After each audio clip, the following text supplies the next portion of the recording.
Ya, assalamualaikum warahmatullahi wabarakatuh. Kenalin, saya Yudhistira Rocky Ramli dari Prodi Pendidikan Teknik Bangunan dengan NIM 150362584. Saya akan menjelaskan tentang pandangan pribadi saya tentang relevansi materi identitas nasional yang telah dibahas di pertemuan sebelum-sebelumnya.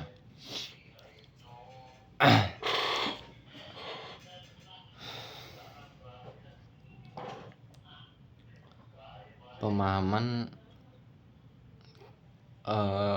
konsep ini ada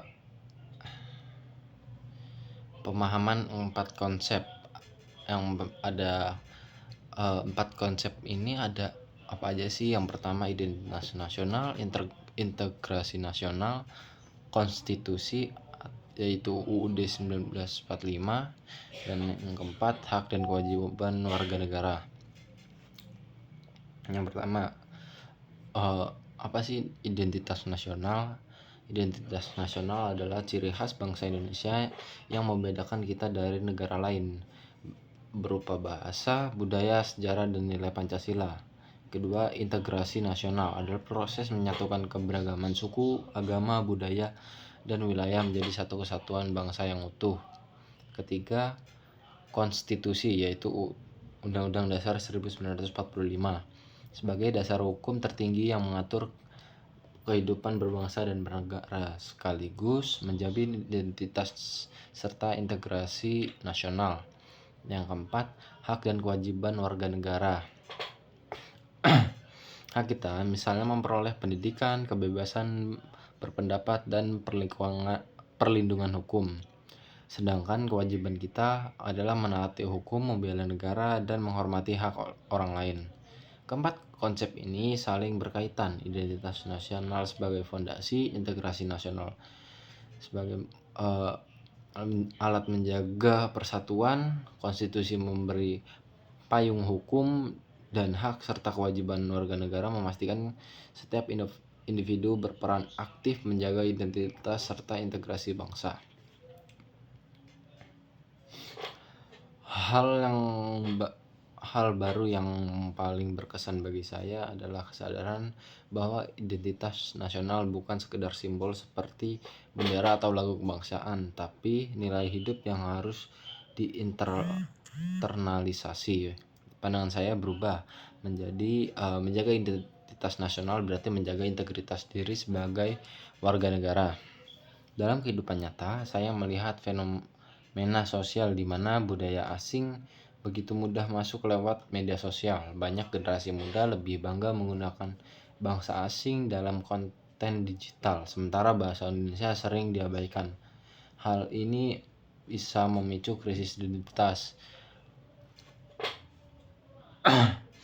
dan bahkan sebagai warga Indonesia sendiri, jika ada orang yang menggunakan bahasa baku itu kadang sebagian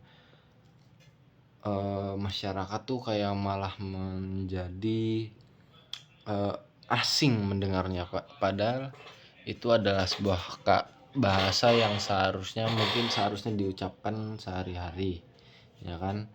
Namun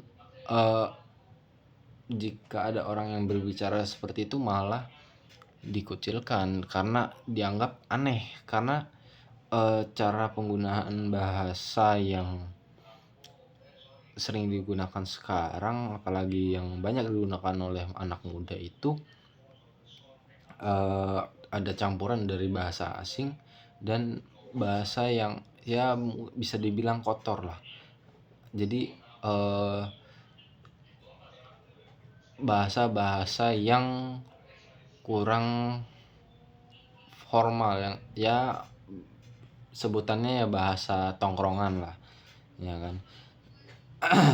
Nah, jadi di sinilah pentingnya integrasi nasional atau konstitusi yang menegaskan kewajiban kita untuk menjaga bahasa, budaya, serta nilai kebangsaan.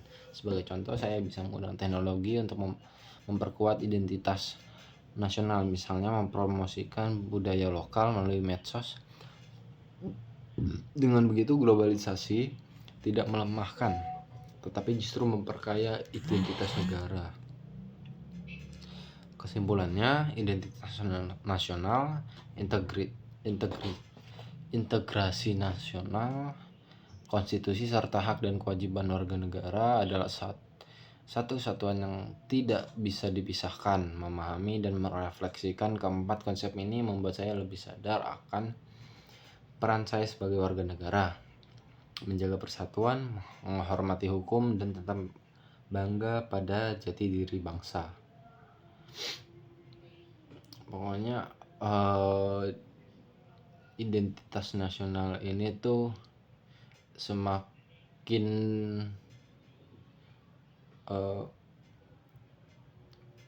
terancam karena kan pengaruh dari media sosial juga. Jadi kita sebagai masyarakat Indonesia harus bisa lebih bijak dalam bermedia sosial, serta juga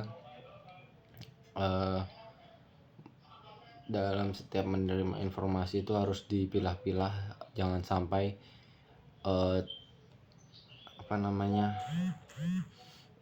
termakan oleh hoax.